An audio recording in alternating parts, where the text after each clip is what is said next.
الرجيم لقد جاءكم رسول من أنفسكم عزيز عليه ما عنتم حريص عليكم بالمؤمنين رؤوف رحيم.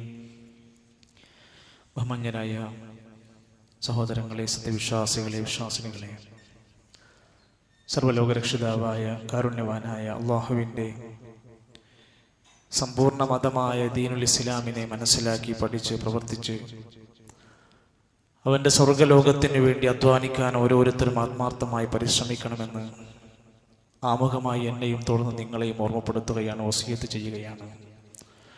അല്ലാഹു സുബ്ഹാനഹു വ തആല നമുക്ക് ഏറ്റവും ഖൈറായ, ഏറ്റവും നല്ല നന്മയിലൂടെ ജീവിതത്തെ മുന്നോട്ട് കൊണ്ടുപോകുന്ന തഖ്വയുള്ള ജീവിതം നമുക്കെല്ലാം നൽകി അല്ലാഹു അനുഗ്രഹിക്കുമാറാകട്ടെ.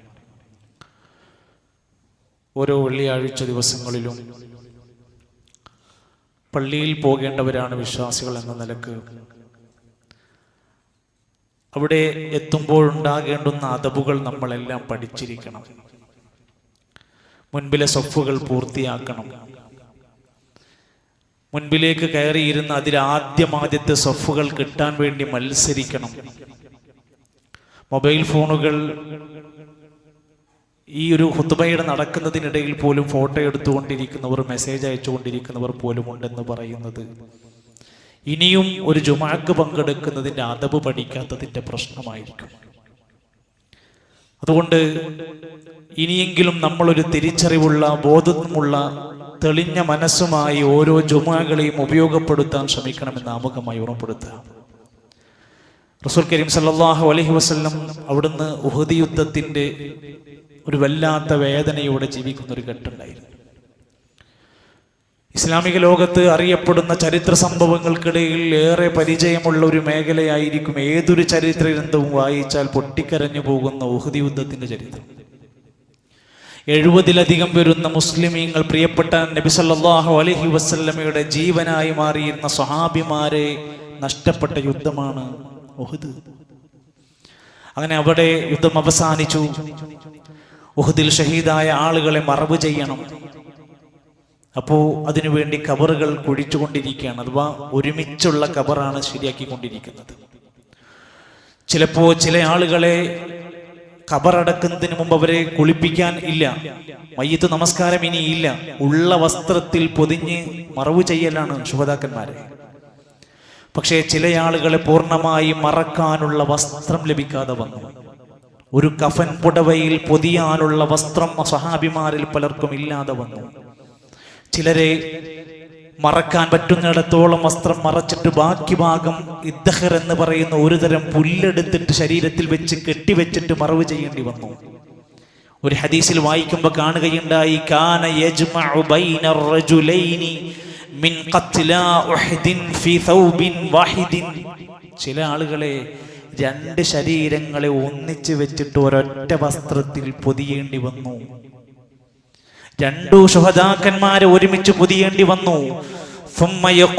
എന്നിട്ട് നബി സല്ലല്ലാഹു അലൈഹി വസല്ലം എല്ലാം കഴിഞ്ഞിട്ട് അവരോട് ചോദിക്കുന്നുണ്ട്, അവരെ മയ്യത്തെടുക്കാൻ, അവരുടെ ഖബറിലേക്ക് ഇറക്കി വെക്കാൻ നിൽക്കുമ്പോൾ, അയ്യുഹം അക്സറു അഖ്ദൻ ലിൽ ഖുർആൻ, ഇതിൽ ഈ മരിച്ച ശുഹദാക്കന്മാരിൽ നിങ്ങളുടെ കൂട്ടത്തിൽ ഏറ്റവും അധികം ഖുർആൻ അറിയുന്നവർ ആരാണെന്ന് സ്വഹാബത്തിനോട് ചോദിക്കണം. അവരെയാണ് ആദ്യം ഖബറിലേക്ക് ഇറക്കി വെക്കേണ്ടത്. ദീന് പഠിക്കാൻ, ഖുർആൻ പഠിക്കാൻ, ഇസ്ലാമിന്റെ വിജ്ഞാന ശേഖരങ്ങളെ സ്വീകരിക്കാൻ മടി കാണിക്കുന്നവരെ ഒരേ യുദ്ധത്തിൽ ഒരുപോലെ ഷഹീദായിട്ട് പോലും മറവ് ചെയ്യാൻ സമയത്തൊരു പ്രത്യേക പരിഗണനയും ചോദ്യവും, ഇക്കൂട്ടത്തിൽ ഏറ്റവും ഖുർആൻ അറിയുന്നവർ ആരൊക്കെയായിരുന്നു? അപ്പൊ സ്വഹാബത്ത് ഓരോരുത്തരുടെ പേര് പറഞ്ഞു, ഇന്നയാളാണ്, ഇന്നയാളാണ്. അവരെ എടുത്താണ് ആദ്യം മറവ് ചെയ്യുന്നത്. ഇലാ അഹദിഹിമാ ഖദ്ദമഹു ഫിൽ ലഹ്ദി, എന്നിട്ട് അങ്ങനെ അറിയപ്പെട്ട ആളുകളെയാണ് ആദ്യം ലഹദിലേക്ക് ഇറക്കി വെച്ച് ഖബറടക്കം തീർത്തിയത്. സഹോദരങ്ങളെ, ഈ ചരിത്രം വിശദീകരിച്ചുകൊണ്ട് ഉലമാക്കന്മാർ പല വിശദീകരണങ്ങൾ നൽകുന്നുണ്ട്. ഒരു മനുഷ്യന്റെ ജീവിതത്തിലെ ഏറ്റവും വിലയേറിയ നിമിഷങ്ങളാണ്, വളരെ പ്രാധാന്യത്തോടെ കാണേണ്ട നിമിഷമാണ് മരണവും മരണാനന്തര ജീവിതവും, ആ മയ്യത്തിന് കൊടുക്കുന്നതായ പരിഗണനയും അർഹതയും ഒക്കെ. മഹാനായ റസൂൽ കരീം സല്ലല്ലാഹു അലൈഹി വസല്ലമ കാലങ്ങൾക്ക് ശേഷം തൻ്റെ പ്രിയപ്പെട്ട മാതാവിൻ്റെ ഖബറിൻ്റെ അടിയിലേക്ക് ചെല്ലാൻ അനുവാദം ചോദിച്ചു. എന്തിനാണ് തൻ്റെ ഉമ്മാന്റെ ഖബറിന്റെ അടുത്തേക്ക് പോകുന്നത്? ഉമ്മാക്ക് വേണ്ടി ഇസ്തിഗ്ഫാർ നടത്തണം, ഉമ്മാക്ക് വേണ്ടി പാപമോചന പ്രാർത്ഥന നടത്തണം. ആലോചിക്കണം നമ്മൾ. ആ സമയത്ത് റസൂൽ കരീം സല്ലല്ലാഹു അലൈഹി വസല്ലമ പറയുന്നുണ്ട്, ഞാൻ അള്ളാഹിനോട് അനുവാദം ചോദിച്ചു, അങ്ങനെ പോകട്ടെ, ഞാൻ അവർക്ക് വേണ്ടി, എൻ്റെ ഉമ്മാക്ക് വേണ്ടി ഇസ്തിഗ്ഫാർ ചോദിക്കട്ടെ. ഇസ്തഅ്ദൻതു റബ്ബീ അൻ അസ്തഗ്ഫിറ ലി ഉമ്മി, എൻ്റെ ഉമ്മാക്ക് വേണ്ടി ഞാൻ ഇസ്തിഗ്ഫാർ ചെയ്ത് പാപം പുറത്തു കൊടുക്കണേ എന്ന് പറയാൻ പറ്റുന്ന ഏറ്റവും വലിയ പ്രാർത്ഥനയുണ്ടല്ലോ, അത് ഞാൻ എൻ്റെ ഉമ്മാക്ക് വേണ്ടി പറയട്ടെ, ചോദിക്കട്ടെ എന്ന് ചോദിച്ചപ്പോ ഫലം യഅ്ദൻ ലീ, അല്ലാഹ് എനിക്ക് അനുവാദം തന്നില്ല. ഉമ്മല്ലാത്തോണ്ടല്ല, വിശ്വാസപരമായി ഈമാനികമായി അല്ലാഹുവിലുള്ള വിശ്വാസത്തിന്റെ പ്രശ്നവുമായി ബന്ധപ്പെട്ടാണ്. രണ്ടാമത്തെ ചോദ്യം നബി തങ്ങൾ ചോദിച്ചു, എന്നാൽ ഞാൻ എൻ്റെ ഉമ്മാന്റെ ഖബറൊന്ന് സന്ദർശിച്ചോട്ടെ. അപ്പോൾ എനിക്ക് അനുവാദം തന്നു, സിയാറത്ത് ചെയ്യാം. പക്ഷെ ആ ഉമ്മയുടെ ഖബറിൽ ഇസ്തിഗ്ഫാർ പറ്റൂല. എന്താണ് സുഹൃത്തുക്കൾ ഇതെന്ന് പഠിക്കേണ്ടത്? ജീവിച്ചിരിക്കുന്ന കാലത്ത് പഠിക്കേണ്ടത് ഓരോരുത്തരും പഠിക്കണം. തന്റെ ജീവിതത്തിലേക്ക് സ്വീകരിക്കേണ്ടുന്ന ഇൽമുകൾ, വിജ്ഞാനങ്ങൾ ശേഖരിക്കണം. നമുക്ക് വേണ്ടുന്ന വ്യക്തിപരമായി നമ്മൾ ഓരോരുത്തരും പഠിക്കേണ്ട അറിവ് കണ്ടെത്താൻ ശ്രമിക്കണം. ബാക്കിയുള്ളവർക്ക് അറിവ് പറഞ്ഞു കൊടുക്കണം. മരിക്കുന്നതിന് മുമ്പ് സ്വന്തം മാതാപിതാക്കൾ, ബന്ധുക്കൾ, സുഹൃത്തുക്കൾക്ക് ഒരു ഇസ്തിഗ്ഫാർ നടത്താൻ പറ്റാവുന്ന യോഗ്യതയിലേക്ക് അവരെ നമ്മൾ മാറ്റാൻ ശ്രമിക്കണം. ഇതൊക്കെ നമ്മക്കുള്ള കൂടപാടാണ് നബിതങ്ങളുടെ ചരിത്രം വെച്ചിട്ട്. കാരണം നബിതങ്ങളുടെ ചെറിയ പ്രായത്തിലാണ്, 6-ാം വയസ്സിലാണ് ഉമ്മയുടെ മരണം സംഭവിച്ചിരിക്കുന്നത്. സുഹൃത്തുക്കളെ, വിജ്ഞാനം തേടി പഠിക്കുന്നതിൽ ഇതിൽ നിന്നെല്ലാം നമുക്ക് ഗുണപാഠമുണ്ട്. അതോടൊപ്പം ഉലമാക്കന്മാർ ഇതുമെല്ലാം വിശദീകരിച്ച് പറയാണ്. സ്വഹാബിമാർ തന്റെ പ്രിയപ്പെട്ട അനുയായികൾ അബ്രബിനുൽ ആസ് റളിയല്ലാഹു അൻഹുവിന്റെ ചരിത്രം വിശദീകരിക്കുന്നിടത്ത് കാണാൻ സാധിക്കും, ഞാൻ അവിടുന്ന് മരിച്ചാൽ ഞാൻ മരിച്ചാൽ നിങ്ങൾ എന്റെ ഖബറിന്റെ ചാരത്ത് വരണം.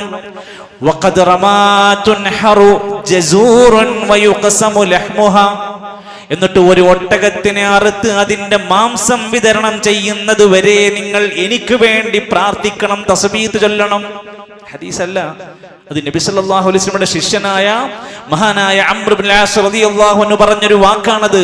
എന്നാ നബി തങ്ങളും പറയുന്നുണ്ട്, ഇസ്തഗ്ഫിറൂ ലി അഖീകും, നിങ്ങൾ നിങ്ങളുടെ സഹോദരന് വേണ്ടി ഇസ്തിഗ്ഫാർ നടത്തണം. മരണപ്പെട്ട പ്രിയപ്പെട്ടവർക്ക് വേണ്ടി, പാപമോചന പൊറുക്കലിന് വേണ്ടി നിങ്ങൾ പ്രാർത്ഥിക്കണം.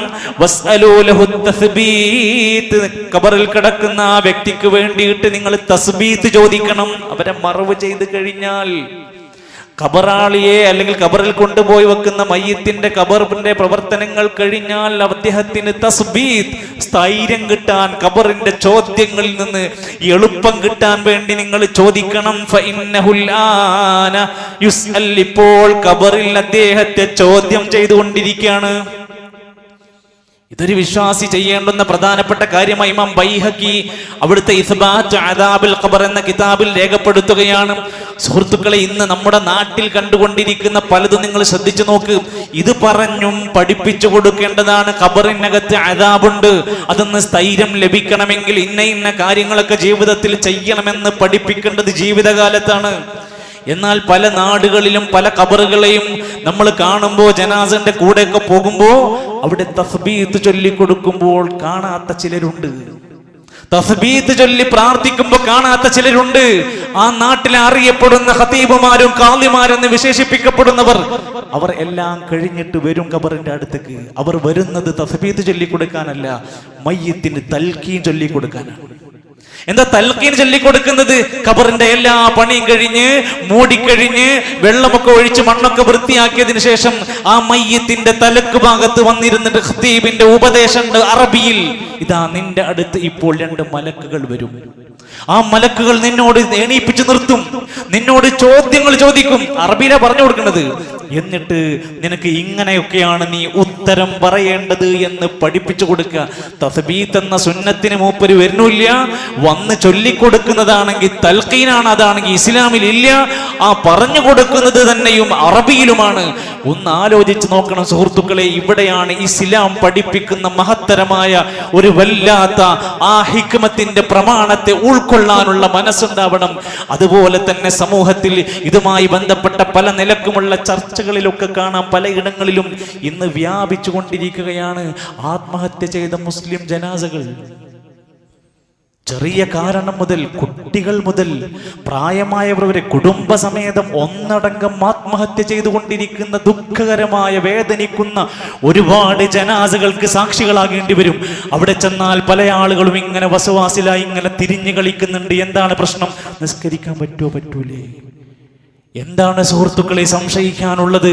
ഉലമാക്കന്മാർ ചരിത്ര വിശദീകരണത്തിൽ ഹദീസിന്റെ പശ്ചാത്തലത്തിൽ പറഞ്ഞു, ഒരു മുസ്ലിമായ മനുഷ്യൻ ആത്മഹത്യ സംഭവിച്ചിട്ടുണ്ടെങ്കിൽ അദ്ദേഹത്തിന് വേണ്ടി നമസ്കരിക്കണം. ഒരു നിബന്ധന, ആ നാട്ടിലെ അവിടുത്തെ പ്രധാനികളായ നേതാക്കന്മാർ, മതപണ്ഡിതന്മാർ, അതുപോലെ മതമേലധ്യക്ഷന്മാർ, അവർ അതിൽ നിന്ന് വിട്ടുനിന്നുകൊണ്ട് അതിനെ പ്രേരിപ്പിക്കാതെ, പ്രോത്സാഹിപ്പിക്കാതെ, അതിന്റെ ഭയം ജനങ്ങൾക്ക് ബോധ്യപ്പെടുത്താൻ വേണ്ടി നേതാക്കന്മാര് മാറി നിൽക്കണം.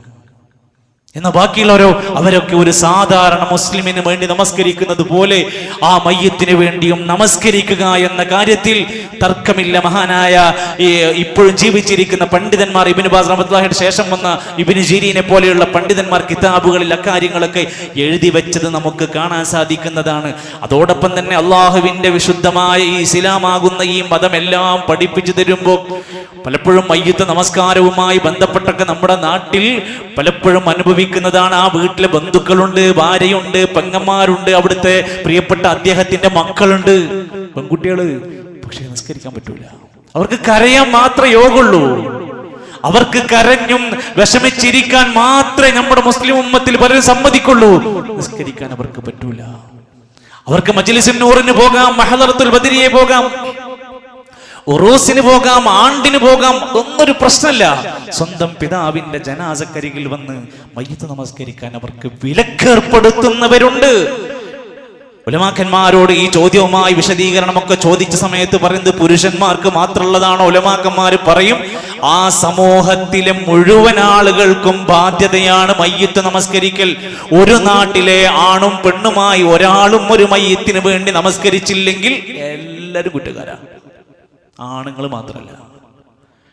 എന്നാൽ മഹാനായ റസൂൽ കരീം സല്ലല്ലാഹു അലൈഹി വസല്ലമയുടെ പ്രിയപ്പെട്ട സ്വഹാബത്ത് ഉമ്മു അത്തിയ്യ റളിയല്ലാഹു അൻഹ പറയാണ്, സഹോദരിമാരുടെ നേതാവ് ഉമ്മു അത്തിയ്യ ബീവി പറയാണ്, നുഹീനാ അൻ ഇത്തിബാഇൽ ജനായിസി, മയ്യിത്ത് സന്ദർശിക്കുക, മയ്യിത്തിന് വേണ്ടി പ്രാർത്ഥിക്കുക, മയ്യിത്തിനെ കുളിപ്പിക്കേണ്ടതുണ്ടെങ്കിൽ കുളിപ്പിച്ചു കൊടുക്കുക, ഇതൊന്നും ഞങ്ങളോട് നിരോധിച്ചിട്ടില്ല. മയ്യിത്ത് നമസ്കാരം ഞങ്ങളോട് പാടില്ല എന്ന് പറഞ്ഞിട്ടില്ല. ഞങ്ങളോട് പാടില്ല എന്ന് പറഞ്ഞത് ഇത്തിബാഇൽ ജനായിസി, മയ്യിത്തിനെ അനുഗമിച്ചു പോകലാണ്. മയ്യിത്തിന്റെ പിന്നാലെ സാധാരണ പുരുഷന്മാര് പോണ പോലെ സ്ത്രീകൾ അനുഗമിക്കാൻ പാടില്ല എന്നാ ഞങ്ങളോട് പറഞ്ഞത്. വലം യുഅസം അലൈന, അതും കർശനമായി നിരോധിച്ചതല്ല, പാടില്ല എന്ന് പലവരും പറഞ്ഞിട്ടുണ്ട്. എന്നാൽ എവിടെയും ഒരു പരാമർശത്തിലും സ്ത്രീകളാരും മയ്യിത്ത് നമസ്കരിക്കാൻ പാടില്ല എന്നൊരു വാക്ക് കാണാൻ സാധ്യമല്ല. മഹദി നബി തങ്ങളുടെ പ്രിയപ്പെട്ട ഭാര്യ ആയിഷ റളിയല്ലാഹു അൻഹ സഅദ് ഇബ്നു അബീ വഖാസ് റളിയല്ലാഹു അൻഹുവിന് വേണ്ടി മയ്യിത്ത് നമസ്കരിച്ച രംഗം പള്ളി ദർസിലെ കിതാബിനകത്തുണ്ട്. എത്ര വ്യക്തമാണ്. പക്ഷേ നമ്മുടെ മലയാളികൾക്ക് യോഗമില്ല. നമ്മുടെ പ്രിയപ്പെട്ട ഉമ്മമാർക്ക്, നമ്മുടെ സഹോദരിമാർക്ക് ഇതിന് വിസമ്മതം കാണിക്കുന്ന ആളുകൾ ദീനിനെ വല്ലാതെ മോശമാക്കി അത് ചെയ്യുന്നവരൊക്കെ ഒരു കുറ്റക്കാരാക്കി മാറ്റുന്ന രൂപത്തിലേക്കാണ് പോയിക്കൊണ്ടിരിക്കുന്നത്. അതോടൊപ്പം തന്നെ ഒരു ജനാസയുമായി ബന്ധപ്പെട്ടുണ്ടാകുന്ന കർമ്മങ്ങളെല്ലാം കഴിഞ്ഞ് ഒരു മയ്യിത്തിന്റെ വീട്ടിൽ അവിടെ സന്ദർശിക്കുന്നതിന് എന്തെങ്കിലും തടസ്സമുണ്ടോ? ഇല്ല. ചെയ്യാൻ പറ്റുമോ? വേണം. അത് ഇസ്ലാമിലെ സുന്നത്താണ്. മരണപ്പെട്ട കുടുംബങ്ങളെ സമാധാനിപ്പിക്കാൻ പോകുന്നതിന് തഅസിയത്ത് എന്നാണ് അറബിയിൽ പറയാം. അത് തിന്നാൻ പോക്കായി മാറരുത്. അത് അവിടുത്തെ ഭക്ഷണം കഴിക്കാനായി പോണ പരിപാടി. അവിടെ ഒരു ഭക്ഷണ പരിപാടി സമ്പ്രദായം അല്ല വേണ്ടത്. ആ കുടുംബത്തിനൊരു സമാധാന വാക്ക് പറയാൻ, അവരുടെ മയ്യത്തിന് വേണ്ടി പ്രാർത്ഥിക്കുന്നതിന്റെ ഒരു പ്രതീക്ഷ കൊടുക്കാൻ, ആശ്വാസം നൽകാനാണ് അവിടെ പോകാൻ പറഞ്ഞത്. അതുകൊണ്ടാണ് അവിടെ എത്തുന്ന മനുഷ്യർ, ആ 3 ദിവസങ്ങളിൽ അവിടെ പോകുന്നവർ ആ കുടുംബത്തിനും മയ്യത്തിനും വേണ്ടി പ്രാർത്ഥിക്കുന്ന പ്രാർത്ഥന ഹദീസിൽ പറഞ്ഞു, ഇന്നലില്ലാഹി മാ അഖദ് വലഹു മാ അഅത വകുല്ലുൻ ഇൻദഹു ബിഅജലിൻ മുസമ്മാ ഫൽതസ്ബിർ വൽതഹ്തസിബ്. നിങ്ങൾ ക്ഷമിക്ക്, നിങ്ങൾ പ്രതിഫലം പ്രതീക്ഷിക്ക്. അല്ലാഹു തആല അവൻ സ്വീകരിച്ചതും നൽകിയതും എല്ലാം അവനുള്ളതാണ്, എല്ലാവർക്കും ഒരു അവധിയുണ്ട് എന്നൊക്കെ പറഞ്ഞ കുടുംബക്കാർക്ക് വേണ്ടിയും മയ്യത്തിന് വേണ്ടിയും പ്രാർത്ഥിക്കുകയും അവർക്ക് ക്ഷമ പറഞ്ഞു കൊടുക്കുകയുമാണ്. ഏറ്റവും ചുരുങ്ങിയത് അഅ്ലമല്ലാഹു ലക്കൽ അജ്ർ അആനക അലസ് സബ്ർ എന്നെങ്കിലും പറഞ്ഞ് സമാധാനിപ്പിക്കണം. ഇത് മരണ വീടുകൾ ഇന്ന് പന്തലുകളിട്ട് ഭക്ഷണം കഴിക്കാനുള്ള ഒരു കല്യാണ സദസ്സ് പോലെ ആക്കി മാറ്റിയാണ് കുടുംബത്തിലെ ബന്ധുക്കൾ തന്നെ. എന്നിട്ട് ചില സ്ഥലങ്ങളിലൊക്കെ പോകുന്ന ആ സമയത്ത് കാണുന്ന വൈകുന്നേരമായി കഴിഞ്ഞാൽ അവിടെ പാട്ടാണ്. പാട്ട് എന്ന് പറഞ്ഞാൽ മാപ്പിളപ്പാട്ട് പാടിയിരിക്കുന്നല്ല, ഏതൊക്കെയോ ബുർദയും മറ്റേതൊക്കെയോ പദ്യഗദ്യങ്ങളും മാലകളും ഒക്കെ ഇരുന്ന് ചൊല്ലി പാടിക്കൊണ്ടിരിക്കുക. ഓർക്ക് നല്ല ഈണുള്ള പാട്ട്. അവിടെ ഒരു വിധവ ഇരിക്കുന്നു, പാവപ്പെട്ട യതീമായ കുട്ടികൾ ഇരിക്കുന്നു. ഇതൊന്നും ചിന്തിക്കാത്ത മനുഷ്യർ ഭക്ഷണം കഴിക്കുക, ഭക്ഷണം കൊടുക്കുക എന്ന് പറഞ്ഞ മയ്യത്തിന് കൂലി കിട്ടാൻ വേണ്ടി ഞങ്ങൾ ചെയ്യാന്ന് പറഞ്ഞിട്ട് ഇത് നടപ്പിലാക്കുമ്പോൾ നമ്മൾ സ്വഹാബത്തിന്റെ ചരിത്രമായി വായിക്കണം. ജഅഫർ റളിയല്ലാഹു അൻഹു മരിച്ചപ്പോൾ നബി തങ്ങൾ അവിടെ അയൽവാസികളോട് പോയിട്ട് പറയാണ്, നിങ്ങൾ ആ വീട്ടുകാർക്ക് ഭക്ഷണം ഉണ്ടാക്കി കൊടുക്കണം. ഇതൊരു മര്യാദയാണ്. അവിടുന്ന് ഭക്ഷണം ഉണ്ടാക്കിയിട്ട് നാട്ടുകാർക്ക് വിതരണം ചെയ്യലല്ല ഇസ്ലാം പഠിക്കണവർ പറയാ. ഇസ്ലാമിനകത്ത് പഠിക്കുന്നവർക്ക് ഒരിക്കലും അതിനെ പ്രോത്സാഹിപ്പിക്കാൻ കഴിയില്ല. 7-നൊരു പാർട്ടി, ഗംഭീര പാർട്ടി, കല്യാണക്കത്ത് പോലെ നോട്ടീസ് അടിച്ച് സകല വീട്ടിലും കൊടുത്തിട്ട് ക്ഷണിച്ചു കൊണ്ടുവരികയാണ്. നിങ്ങൾ ഞങ്ങളെ വീട്ടിലേക്ക് ഭക്ഷണം കഴിക്കാൻ വരണം. ആര്? മരിച്ച ബന്ധു, മയ്യത്തിന്റെ ബന്ധുക്കള്, നിങ്ങൾ ഞങ്ങളെത്തേക്ക് ഭക്ഷണം കഴിക്കാൻ വരണം എന്ന് പറഞ്ഞിട്ട്. ഇതൊരു വിരോധാഭാസമാണ്. ശരിയാവണ്ണം ഇതിനെ അറിയാതെ പഠിക്കാതെ പോകരുത്. അതോടൊപ്പം നമ്മുടെ നാട്ടിൽ ഞാനത് സുപ്രധാനമായ ചില ഭാഗങ്ങൾ അങ്ങനെ പറഞ്ഞു പോയി എന്ന് മാത്രമേ ഉള്ളൂ. മയ്യത്തിന്റെ പ്രിയപ്പെട്ട ഇദ്ദയിരിക്കുന്ന സഹോദരിമാരെ കഷ്ടപ്പെടുത്തുന്ന ആൾക്കാരുണ്ട്. ഒരു ലൈറ്റ് കാണാൻ സമ്മതിക്കൂല, ചന്ദ്രനെ നേരിട്ട് നോക്കാൻ പാടില്ല, സൂര്യൻ നേരിട്ട് വധിക്കാൻ പാടില്ല, വീടിന്റെ ഉള്ളിലേക്ക് വെളിച്ചം വരാൻ പാടില്ല, ജനല് തുറന്നിടാൻ പാടില്ല, മുകളിലുള്ള ഹോളുകൾ, എയർ ഹോളുകൾ അടച്ചു ബന്ധാക്കണം. ഒരു ഇരുട്ടുമുറിക്കുള്ളിൽ തന്റെ പെണ്ണ് കിടക്കണമെന്ന് ആരാ നമ്മൾ പഠിപ്പിച്ചത്? ഇദ്ദ എന്ന് പറയുന്നത് ഒരാളെ പീഡിപ്പിക്കാൻ നിങ്ങൾ വിചാരിച്ച്? ഒരിക്കലും അതിനില്ല. ആ പെണ്ണിന് തന്റെ അടുക്കളയിൽ പ്രിയപ്പെട്ട മക്കൾക്ക് ഭക്ഷണം ഉണ്ടാക്കാം. വീട്ടിൽ വേറെ ആരും വൃത്തിയാക്കാനില്ലെങ്കിൽ വീട് വൃത്തിയാക്കാം. വിറക് വശത്തുനിന്ന് വിറക് കൊണ്ടുവരാനുണ്ടെങ്കിൽ വിറക് കൊണ്ടുവരിക. എമർജൻസി ആവശ്യമാണ്, ഒരു ഡോക്ടറെ അടുത്ത് പോകേണ്ട സാഹചര്യം ഉണ്ടെങ്കിൽ അവർക്ക് ഡോക്ടറെ അടുത്ത് മര്യാദകൾ പാലിച്ച് ചില നിബന്ധനകൾ പാലിച്ച് അവർക്ക് പോകാം. സൗന്ദര്യം പ്രകടിപ്പിക്കാൻ പാടില്ല, ആഭരണങ്ങൾ ധരിക്കാൻ പാടില്ല, പരമാവധി മഹറമല്ലാത്ത പുരുഷന്മാരുമായി കൂടിക്കാഴ്ചകൾ ഇല്ലാതെ ഇരിക്കുക, സുർമ പൂശാതിരിക്കുക, ആഭരണങ്ങളും ചായങ്ങളും ഇല്ലാതിരിക്കുക, അന്യപുരുഷന്മാരുടെ മുമ്പിൽ മാക്സിമം പ്രകടനത്തിന് മുമ്പിലേക്ക് വരാതിരിക്കുക. ഇത്രയും കാര്യങ്ങൾ ശ്രദ്ധിച്ചുകൊണ്ടിരിക്കണം. എന്നാൽ നാട്ടിലെ അന്ധവിശ്വാസങ്ങൾ എത്രയാണെന്നറിയൂ. അവരെ ആർക്കും കാണാൻ പറ്റാത്ത രൂപത്തിലാക്കി, അല്ലെങ്കിൽ ആരും സ്വന്തം മക്കൾ, ആൺകുട്ടികൾക്ക് പോലും ചിലയിടത്ത് മക്കളാണെങ്കിലും ആൺകുട്ടികൾക്ക് പോലും റെസ്ട്രിക്ഷൻസ് വരുത്തുന്ന അവസ്ഥ. മെഹറമായ ചില ആൾക്കാർ, കുടുംബക്കാരുണ്ടാകും, അവരോട് ചിലപ്പോൾ ഫോണിൽ സംസാരിക്കേണ്ടി വരും. ചില കാര്യങ്ങൾ ഒരു മറന്റെ പിറകിൽ നിന്നാണെങ്കിൽ അവർക്ക് അത്യാവശ്യമുള്ള കാര്യങ്ങളിൽ സംസാരിക്കാം. ഈ നിബന്ധനകൾ പാലിച്ചുകൊണ്ടായിരിക്കണമെന്നർത്ഥം. അതുപോലെ തന്നെ ഉലമാക്കന്മാർ ഖബർ സിയാറത്തുമായി ബന്ധപ്പെട്ട് ആ മയ്യത്തിനെ ഖബറിലേക്ക് കൊണ്ടുപോയി ഇറക്കി വെച്ചാലും പിന്നീടും ആ സന്ദർഭത്തിലും എപ്പോഴാണെങ്കിലും അതിൻ്റെ ഒരു പൊതുമര്യാദയാണ്. അവിടെ കയറി ചൊല്ലുമ്പോൾ ഒരു സാധാരണ കാട്ടിലേക്ക്, സാധാരണ ഒരു തോട്ടത്തേക്ക് പോണ പോലെ എല്ലാ ഖബർസ്ഥാനിൽ ഒരുപാട് മനുഷ്യന്മാരുടെ ജനാസ കിടക്കുന്നുണ്ട്. അവിടെ കിടക്കുന്ന മുഴുവൻ ആളുകൾക്കും പ്രാർത്ഥന കൊണ്ടായിരിക്കണം അവിടെ പ്രവേശിക്കേണ്ടത്. അസ്സലാമു അലൈക്കും അഹ്ലദ്ദിയാരി മിനൽ മുഅ്മിനീന വൽ മുസ്ലിമീൻ വ ഇന്നാ ഇൻഷാ അല്ലാഹു ബിക്കും ലാഹിഖൂൻ നസ്അലുല്ലാഹ ലനാ വ ലക്കുമുൽ ആഫിയ. പല ഹദീസ് റിപ്പോർട്ടുകളുണ്ട്. ഇമാം മുസ്ലിം കൊടുത്ത ഒരു ഹദീസിൽ ഇങ്ങനെ ഒരു കൃത്യമായ പ്രാർത്ഥനകളുണ്ട്. ആ പ്രാർത്ഥനകളോട് അവർക്ക് വേണ്ടി എല്ലാം പറഞ്ഞ് സലാം പറഞ്ഞാണ് നമ്മൾ അവിടേക്ക് പ്രവേശിക്കുന്നത്. എന്നാൽ നബി സല്ലല്ലാഹു അലൈഹി വസല്ലം സ്വഹാബത്ത് അടക്കമുള്ളവർ എത്രയോ ജനാസകളെയും കൊണ്ട് ഖബർസ്ഥാനിലേക്ക് കയറി ചെന്നിട്ടുണ്ട്. എത്രയോ സന്ദർഭങ്ങളിൽ അവർ ഖബർ സിയാറത്തിന് വേണ്ടി പോയിട്ടുണ്ട്. എന്നാൽ ഏതെങ്കിലും ഒരു സന്ദർഭത്തിൽ അവിടെയുള്ള ഏതെങ്കിലും ഒരു ജനാസയുടെ പേരിൽ ഏതെങ്കിലും ഒരു അധ്യായം അവിടെ വെച്ച് പ്രത്യേകം ഓതിയിട്ടുണ്ടോ? ചിലയിടത്ത് ഖബറിന്റെ അടുത്ത് വലിയൊരു പായൊക്കെ കെട്ടിണ്ടാക്കിയിട്ട് ഖത്മുൽ ഖുർആനാണ്. 40 ദിവസം അണമുറിയാതെ ഇരുന്ന് ഓതിക്കൊണ്ടിരിക്കുകയാണ്. നബി തങ്ങളുടെ ചരിത്രത്തിൽ എവിടെയെങ്കിലും ഇത്തരത്തിലൊരു ജനാസക്ക് വേണ്ടി ഖബറിങ്ങ പോയിരുന്ന് ഏതെങ്കിലും ഒരു സൂറത്ത് അല്ലെങ്കിൽ ഏതെങ്കിലും ഒരു പ്രത്യേകമായ ഒരു ആയത്ത് അങ്ങനെ ചെയ്തതായി സമൂഹത്തിനിടയിൽ എവിടെയെങ്കിലും നമുക്ക് കാണാൻ ഒരു തെളിവുണ്ടെങ്കിൽ, പ്രതിഫലം പ്രതീക്ഷിച്ചു കൊണ്ട് ചെയ്യുമെങ്കിൽ അത് ആദ്യം നടപ്പിലാക്കുന്നത് ഹബീബുന റസൂലുള്ളാഹി സ്വല്ലല്ലാഹു അലൈഹി വസല്ലം ആയിരിക്കും. ഒരു സംശയമില്ല. അത്രക്ക് വിശ്വാസികളോട്, അത്രക്ക് മനുഷ്യരോട് സ്നേഹമുള്ള നേതാവാണ്.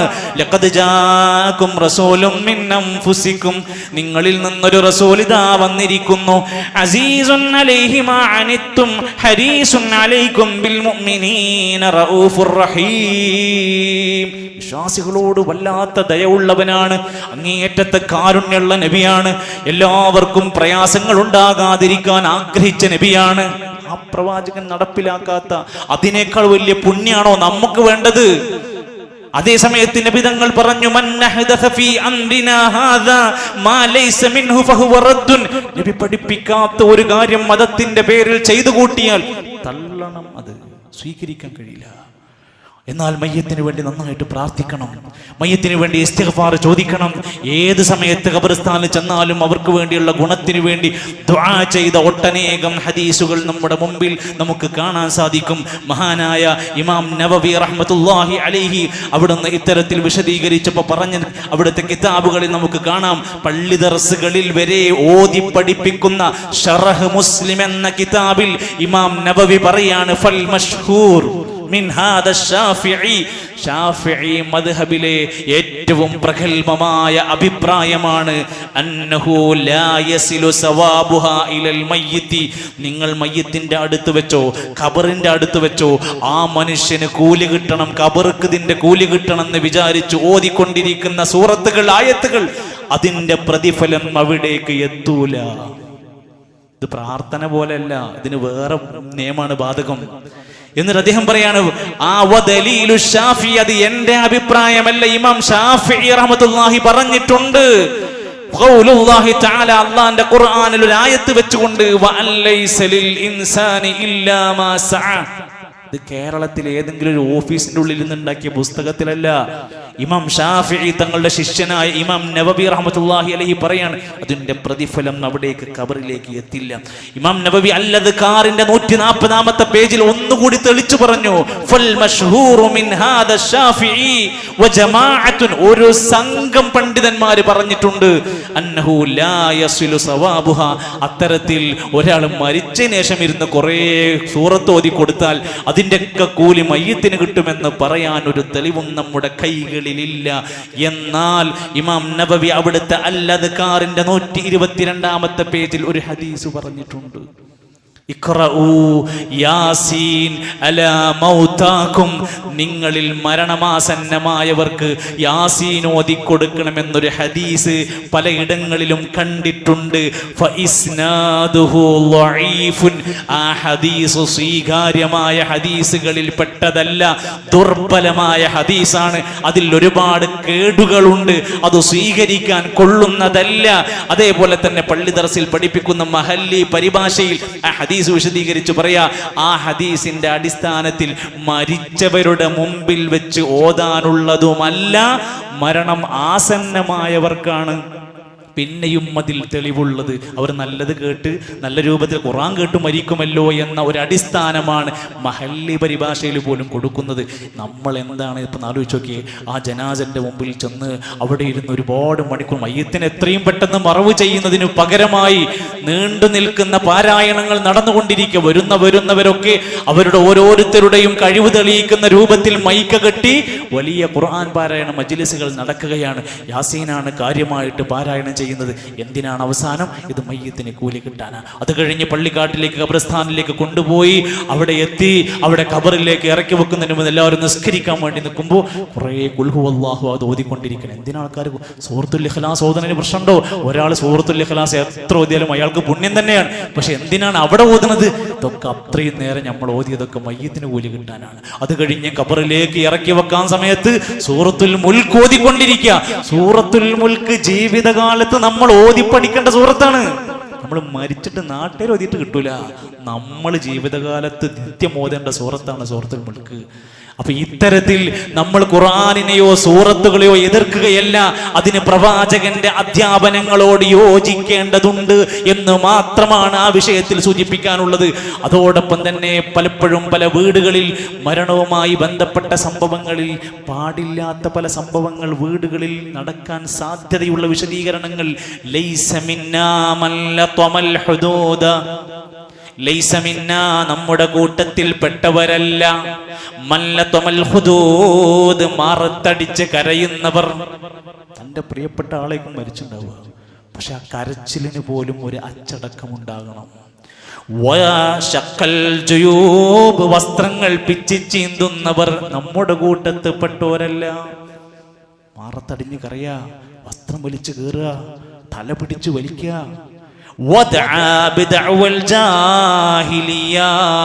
ജാഹിലിയ്യത്തിൽ കാണിക്കുന്നത് പോലെയുള്ള സമ്പ്രദായം ചെയ്യുന്നവര് നമ്മുടെ കൂട്ടത്തിലല്ല. ലഅന റസൂലുള്ളാഹി സ്വല്ലല്ലാഹു അലൈഹി വസല്ലം, നബി തങ്ങൾ ശപിച്ചിട്ടുണ്ട്. അന്നായിഹത വൽ മുസ്തമിഅത, വിലപിച്ചുകൊണ്ട് കരയുന്ന സ്ത്രീകളെയും അത് കേട്ടുകൊടുക്കാൻ ഇരിക്കുന്ന സ്ത്രീകളെയും ശപിച്ചിട്ടുണ്ട്. ജാഹിലിയ കാലത്ത് ഒരു സ്വഭാവം ഉണ്ടായിരുന്നു. ഒരാൾ മരിക്കണതിൻ്റെ മുമ്പ് പറയുമായിരുന്നു, ഞാൻ മരിച്ചാൽ ഒരു 50 ആളെ വിളിച്ചു കൊണ്ടുവന്നിട്ട് എൻ്റെ മയ്യത്തിൻ്റെ അടുത്തിരുന്ന് എല്ലാവരും കരയണം.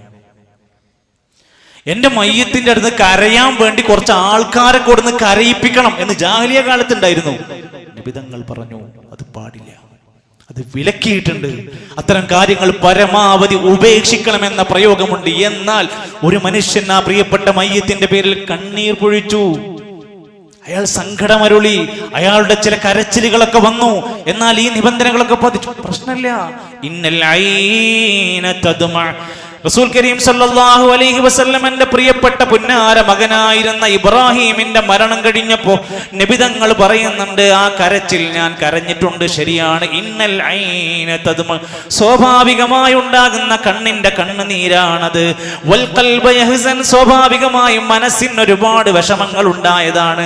വലാ നഖൂലു ഇല്ലാ മാ യർളാ റബ്ബുനാ, റബ്ബിന് ഇഷ്ടമില്ലാത്ത ഒരു വാക്കും നമ്മൾ അവിടെ പറയൂല. വ ഇന്നാ ബിഫിറാ ഇബ്രാഹിമേ, നിന്റെ മരണത്തിൽ ഞങ്ങളേറെ വിഷമത്തിലാണ്, സങ്കടത്തിലാണ്. അതൊക്കെ ശരിയാണ്. എന്നാൽ അലമുറയിട്ട് കരയില്ല, നെഞ്ചത്തടിച്ച് കരയില്ല. ജാഹിലിയത്തിന്റെ ദുരാചാരങ്ങൾ ഒരിക്കലും വരാതിരിക്കാൻ വേണ്ടിയാണ് നമ്മൾ ശ്രദ്ധിക്കേണ്ടത് എന്ന് പ്രിയപ്പെട്ടവരെ ഈ വിഷയങ്ങളെല്ലാം മനസ്സിലാക്കേണ്ടതുണ്ട്. അതോടൊപ്പം തൻ്റെ പ്രിയപ്പെട്ട ബന്ധുവിൻ്റെ മരണത്തിൽ തനിക്ക് ക്ഷമ ലഭിക്കാനും തനിക്ക് അതിൽ നിയന്ത്രണം പാലിക്കുവാനും തനിക്കും തൻ്റെ കുടുംബത്തിനും മനസ്സമാധാനം കിട്ടുവാനും അള്ളാഹുവിനോട് പ്രാർത്ഥിച്ചാൽ ഉത്തരം കിട്ടാൻ, കാരണം പ്രയാസപ്പെടുന്നവന്റെ പ്രാർത്ഥനയ്ക്ക് പ്രത്യേക ഇജാബത്തുണ്ട് എന്നൊക്കെ മനസ്സിലാക്കിയിട്ടാണ് പ്രവർത്തിക്കേണ്ടത്. അള്ളാഹു സുബ്ഹാനഹു വ തആല നമ്മുടെയൊക്കെ കുടുംബങ്ങളിൽ പ്രിയപ്പെട്ടവരിൽ പലരും മരണപ്പെട്ടു പോയിട്ടുണ്ട്, അവർക്കെല്ലാം മഗ്ഫിറത്തും റഹ്മത്തും നൽകുമാറാകട്ടെ. ഒരുപാട് കുടുംബങ്ങൾ ഒരാളുടെ മരണത്തിന്റെ പേരിൽ കുടുംബത്തിലേറെ വിഷമങ്ങളോടെ ജീവിച്ചു കൊണ്ടിരിക്കുന്നവരുടെ കുടുംബങ്ങൾക്കൊക്കെ അള്ളാഹു ക്ഷമയും പ്രതിഫലവും നൽകി അനുഗ്രഹിക്കുമാറാകട്ടെ.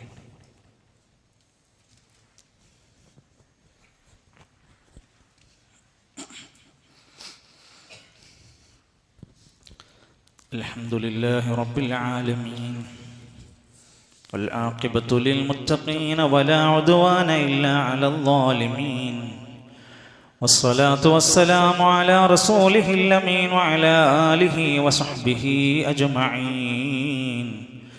أيها الإخوة والأخوات أوصيكم وإياي ثانيا بتقوى الله. ഒരിക്കൽ കൂടി അള്ളാഹുവിൻ്റെ നിയമനിർദ്ദേശങ്ങളെല്ലാം പാലിച്ച ജീവിതത്തെ ക്രമീകരിക്കണമെന്ന് എന്നെ മറക്കാതെ ഗൗരവത്തോടെ നിങ്ങളെയും വസിയത്ത് ചെയ്യുകയാണ്. അള്ളാഹു നമ്മെ എല്ലാം സഹായിക്കുമാറാകട്ടെ.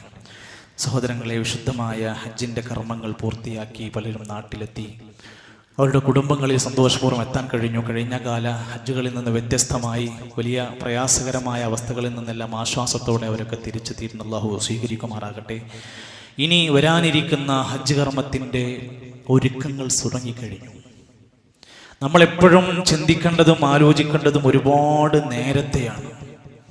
ഹജ്ജിന് വേണ്ടി അപേക്ഷ കൊടുക്കേണ്ടതിൻ്റെ ഗവൺമെൻറ് കോട്ടയിൽ കിട്ടണമെന്ന് ആഗ്രഹിക്കുന്നവർക്കുള്ള ലാസ്റ്റ് ഡേറ്റ് ഈ ജൂലൈ 20-ാം തീയതിയാണ്. നമ്മൾ അവസാന സമയത്ത് പിന്നെ പ്രൈവറ്റിന് മുമ്പിൽ ഓടിയിട്ട് ലക്ഷങ്ങൾ കൊണ്ടുപോയി കൊടുത്തിട്ട് പിന്നെ സങ്കടം പറയുന്നതിൽ അർത്ഥമില്ല. നമുക്ക് ലഭിക്കുന്ന സർക്കാർ നൽകുന്ന ഒരു ആനുകൂല്യമാണ്. അതുകൊണ്ട് ആ അപേക്ഷ നൽകാൻ നമ്മൾ ശ്രമിക്കണം. അത് എപ്പോൾ ശ്രമിക്കണം? ജൂലൈ 20-ാം തീയതിക്കുള്ളിൽ. ആര് മുഖാന്തരം കൊടുക്കണം? പലരും കഴിഞ്ഞ വർഷങ്ങളിൽ പല വർഷങ്ങളിലും പരിചയമില്ലാത്ത, ശരിക്കാ വിഷയത്തിൽ വൈദഗ്ധ്യമില്ലാത്തവരുടെ കയ്യിൽ കൊണ്ടുപോയി കൊടുത്ത് ചെറിയ പൈസക്ക് ലാഭം കിട്ടാൻ വേണ്ടി പോകും. എന്നിട്ട് അതിൽ വരുന്ന മിസ്റ്റേക്കുകൾ അയാളുടെ ആ യാത്ര കഴിയോളം അയാൾ ബാധിക്കും. അയാളുടെ ഭാര്യ അസീസിയയിലും ഇയാൾ ജിദ്ദയിലൊക്കെ പോയി കിടക്കേണ്ടി വരും. അപ്പൊ പരമാവധി അറിയുന്ന നല്ല ട്രെയിനിങ് ഉള്ള ഹജ്ജ് ട്രെയിനേഴ്സിന്റെയും ഹെൽപ്പ് ഡെസ്കിന്റെയും സഹായത്തോടെ അത് പൂരിപ്പിക്കാൻ വേണ്ടി ഇപ്പൊ നമ്മൾ ശ്രമിക്കണം. പരിചയമുള്ളവരോടൊക്കെ അത് പറയണം. ഹെൽപ്പ് ഡെസ്കുകൾ മഹല്ലുകളിലൊക്കെ പറ്റാവുന്ന ആളുകളൊക്കെ അതിന് ഒരുങ്ങേണ്ടതുണ്ട്. ഹജ്ജ് എന്ന് പറയുന്ന കാര്യത്തിന്റെ ഗൗരവത്തെയാണ് ഞാൻ ഇത്രയും നേരത്തെ സൂചിപ്പിക്കുന്നത്. വലില്ലാഹി അലന്നാസി ഹജ്ജുൽ ബൈത്തി മനിസ്തതാഅ ഇലൈഹി സബീല. കഴിവുള്ളവരൊക്കെ ഹജ്ജിന് പോകണം. അതിന് പ്രായത്തിൻ്റെ നിബന്ധന നമ്മൾ ഉണ്ടാക്കിയതാണ്. പ്രായം അതിനൊരു പ്രശ്നമായി പറയുകയാണ്. എപ്പോഴാണോ നമ്മുടെ അടുത്ത് അതിന് സമ്പത്ത് റെഡി, ആരോഗ്യം റെഡി, അന്ന് അയാൾ യോഗ്യനാണ്. ഒരാൾ മരിച്ചു, അയാൾ ഹജ്ജിനുള്ള എല്ലാ യോഗ്യതയുമുള്ള ഒരാൾ മരിച്ചാൽ അയാളുടെ ബന്ധുക്കൾ പോയി കടം വീട്ടണം. അയാൾക്ക് പറ്റിയില്ലെങ്കിൽ അയാളുടെ ബന്ധുക്കൾ പോയി ഹജ്ജ് പോയി വീട്ടി വരണം. ഉത്തരവാദിത്തം. റസൂൽ കരീം സല്ലല്ലാഹു അലൈഹി വസല്ലം ഇസ്ലാം കാര്യങ്ങൾ പറഞ്ഞപ്പോൾ ബുനിയൽ ഇസ്ലാമു അലാ ഖംസിൻ, 5 കാര്യങ്ങൾ കൊണ്ട് ഇസ്ലാം നിർമ്മിക്കപ്പെട്ടിട്ടുണ്ട്. 5 സ്തംഭങ്ങളുണ്ട്. ഷഹാദത്ത് കലിമയുണ്ട്, നമസ്കാരം, സക്കാത്ത്, നോമ്പൊക്കെ പറഞ്ഞല്ലോ. ഹജ്ജിനെ പറ്റി പറഞ്ഞു. ഹജ്ജ് ഇസ്ലാമിന്റെ പ്രധാനപ്പെട്ട കർമ്മമാണ്, തൂണാണ്. അത് ഒഴിവാക്കാൻ പറ്റൂല. റസൂൽ സല്ലല്ലാഹു അലൈഹി വസല്ലം തന്റെ സ്വഹാബത്തിനെ അനുയായികളെ അഭിസംബോധന ചെയ്ത് പറയുന്നുണ്ട്, അയ്യുഹന്നാസ്, മനുഷ്യരെ, ഖദ് ഫറളല്ലാഹു അലൈക്കുമുൽ ഹജ്ജ, നിങ്ങൾക്ക് ഹജ്ജ് ഫറളാണ്. ഫഹജ്ജു, നിങ്ങൾ ഹജ്ജ് കൃത്യമായി ചെയ്യണം, നിർവഹിക്കണം. അതുകൊണ്ട് കഴിവുള്ള യോഗ്യരായ അതിന് പറ്റുന്നത് അവനവൻ അറിയാം. തനിക്ക് എത്ര ഡെപ്പോസിറ്റ് ഉണ്ട്, തനിക്ക് എന്ത് തടസ്സമാണ് പറയാനുള്ളത് എന്ന്. അതോടൊപ്പം തൻ്റെ പ്രിയപ്പെട്ട ഭാര്യ, തൻ്റെ പ്രിയപ്പെട്ട ഉമ്മ, തൻ്റെ പ്രിയപ്പെട്ട സഹോദരിമാർ, അവർക്കൊരു മെഹ്റമിന്റെ കൂടെ പോകലാണ് ഏറ്റവും സേഫായ മാർഗം. അതുകൊണ്ട് അങ്ങനെ കൊണ്ടുപോകാൻ കഴിയാവുന്ന വഴികളുള്ളവരെല്ലാം ആ മാർഗം കൂടെ ആലോചിക്കണമെന്ന് കൂടെ ഓർമ്മപ്പെടുത്തുകയാണ്. ഏറ്റവും നല്ല രൂപത്തിൽ അതിനെ പരിഗണിക്കുന്ന, അതെന്റെ ബാധ്യതയാണെന്ന് തിരിച്ചറിഞ്ഞുകൊണ്ട് പ്രവർത്തിക്കാൻ നമുക്കെല്ലാം അല്ലാഹു സുബ്ഹാനഹു വ തആല തൗഫീഖ് നൽകി അനുഗ്രഹിക്കുമാറാകട്ടെ. പ്രിയപ്പെട്ടവരെ, സഹോദരങ്ങളെ, നമ്മുടെ പല പ്രദേശങ്ങളിലും പള്ളിയില്ലാത്ത, മദ്രസകളില്ലാത്ത സ്ഥലങ്ങളുണ്ട് എന്ന് അറിയുമ്പോൾ, ആലോചിക്കുമ്പോൾ നമുക്ക് എത്ര അള്ളാഹുവിനോട് ശുക്ർ കാണിക്കണമെന്ന് ചിന്തിച്ചു നോക്ക് നിങ്ങൾ. നമ്മളൊരു വലിയ ടൗണിന്റെ ഒരു മധ്യഭാഗത്ത് അള്ളാഹുവിന്റെ വലിയ തൗഫീഖ് കൊണ്ട് വർഷങ്ങളായി പല പ്രവർത്തനങ്ങളും, മദ്രസയും സക്കാത്തുസല്ലും സംവിധാനങ്ങളും എല്ലാം ഉണ്ടെങ്കിൽ, കഴിഞ്ഞ 13 കൊല്ലക്കാലമായി ഒരു സംഘം ആളുകൾ പാലക്കാട് ജില്ലയിലെ മണ്ണാർക്കാട് ചങ്ങലേരി എന്ന് അറിയപ്പെടുന്ന ചരിത്ര സ്ഥലം എന്ന് വിശേഷിപ്പിക്കാൻ പറ്റുന്ന ചങ്ങലേരിയുടെ മണ്ണിൽ അവർക്കൊരു സ്ഥാപനമില്ലാഞ്ഞിട്ടും അവർ എല്ലാ പ്രവർത്തനങ്ങളും നടത്തിക്കൊണ്ടിരിക്കും. ഒരു മദ്രസയിലേക്ക് പോകാൻ 6 കിലോമീറ്ററുകളോളം ആളുകൾ ഓട്ടോ വിളിച്ചൊക്കെ കൊണ്ടുപോകുന്ന സാഹചര്യമാണ്. അള്ളാഹുവിന്റെ തൗഫീഖ് കൊണ്ട് അവിടെ ഒരു 17 സെന്റ് ഭൂമി ആ നാട്ടിലെ ആളുകൾ മേടിച്ച് അതിന് നല്ലൊരു സംഖ്യയും അവർ തന്നെ കൊടുത്ത് ഏകദേശം അതിന്റെ പണികൾ അത് ആരംഭിക്കാൻ ഇനിയും നമുക്കൊരു 12 ലക്ഷം രൂപ അതിന്റെ ഏകദേശം വർക്കുകൾ തുടങ്ങാൻ നമുക്ക് ആവശ്യമുണ്ട് എന്നറിഞ്ഞ് ആ നാട്ടുകാർ ഇവിടെ വന്നിട്ടുണ്ട്. അവർ ഒരു സാധാരണ ഒരു പള്ളി ഉണ്ടാക്കണമെന്ന് വിചാരിച്ചു വന്നവരല്ല. ഒരു പള്ളിയും മദ്രസയും ഖുർആൻ പഠന ക്ലാസും സിയാറിയും മയ്യിത്ത് സംസ്കരിക്കാൻ പറ്റുന്ന, കുളിപ്പിക്കാൻ പറ്റാവുന്ന ഒരു സംവിധാനം, ഒരു വലിയ പ്ലാനുമായാണ് അവരുടെ മനസ്സിൽ അവർ വരുന്നത്. അതുകൊണ്ട് നമ്മൾ എല്ലാവരും ഇന്നത്തെ ഒരു ദിവസത്തിൽ നമ്മൾ ആഗ്രഹിക്കുന്ന ഒരു നല്ല സംഖ്യ, ഒരു നല്ല സഹായം കൊടുത്ത് അള്ളാഹുവിന്റെ പള്ളി ലോകത്തിന്റെ എവിടെയെങ്കിലും ഒരു ഭാഗത്ത് അള്ളാഹുവിന് സുജൂദ് ചെയ്യുന്ന ഒരു ഭവനത്തിൽ എൻ്റെ ഒരു 50 രൂപ, എൻ്റെ ഒരു 500 രൂപ കിടക്കുന്നുവെങ്കിൽ അതിനെത്ര വലിയ പ്രതിഫലമുണ്ടെന്ന ബോധ്യത്തോടെ തന്നെ നമ്മൾ ആ സഹായത്തിന് വേണ്ടിയിട്ട് അർഹിക്കുന്നവരുടെ കരങ്ങളിലേക്ക് ഇൻഷാ അല്ലാഹ് ഇന്ന് നൽകാൻ ശ്രമിക്കുക. അള്ളാഹു ഇത്തരത്തിലുള്ള ഒട്ടനേകം വഴികൾ നമ്മുടെ മുമ്പിലൊക്കെ വരുമ്പോൾ എൻ്റെ മനസ്സുകൊണ്ട്, എൻ്റെ സമ്പത്ത് കൊണ്ട്, എൻ്റെ ശരീരം കൊണ്ട്, പ്രാർത്ഥന കൊണ്ട് അത്തരം സംവിധാനങ്ങൾക്ക് വേണ്ടി സഹായിക്കാനുള്ള ഒരു മനസ്സിന് വേണ്ടി നമ്മൾ തേടുക. പടച്ച റബ്ബ് ഇത്തരത്തിലുള്ള സദുദ്ദേശങ്ങളെല്ലാം വളരെ വേഗത്തിൽ പൂർത്തിയാക്കാൻ സഹായിക്കുമാറാകട്ടെ.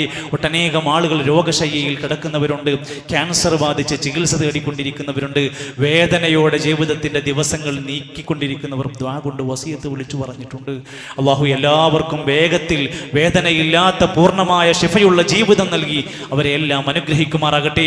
പലരും നമ്മുടെ ഇടയിൽ നിന്ന് വിട പറഞ്ഞു പോയി. അള്ളാഹുവേ, നീ അവർക്കെല്ലാം മഗ്ഫിറത്തും റഹ്മത്തും നൽകണമേ.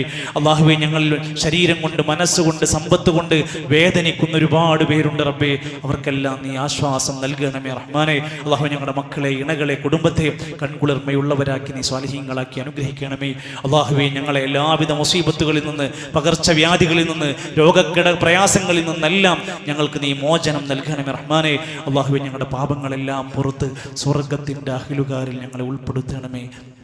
اللهم اغفر للمؤمنين والمؤمنات والمسلمين والمسلمات الأحياء منهم والأموات توفنا مسلمين والحقنا بالصالحين. ربنا آتنا في الدنيا حسنة وفي الآخرة حسنة وقنا عذاب النار. ربنا هب لنا من أزواجنا وذرياتنا قرة أعين واجعلنا للمتقين إماما. ربنا تقبل منا إنك أنت السميع العليم وتب علينا إنك أنت التواب الرحيم. وصلى الله على نبينا محمد والحمد لله رب العالمين.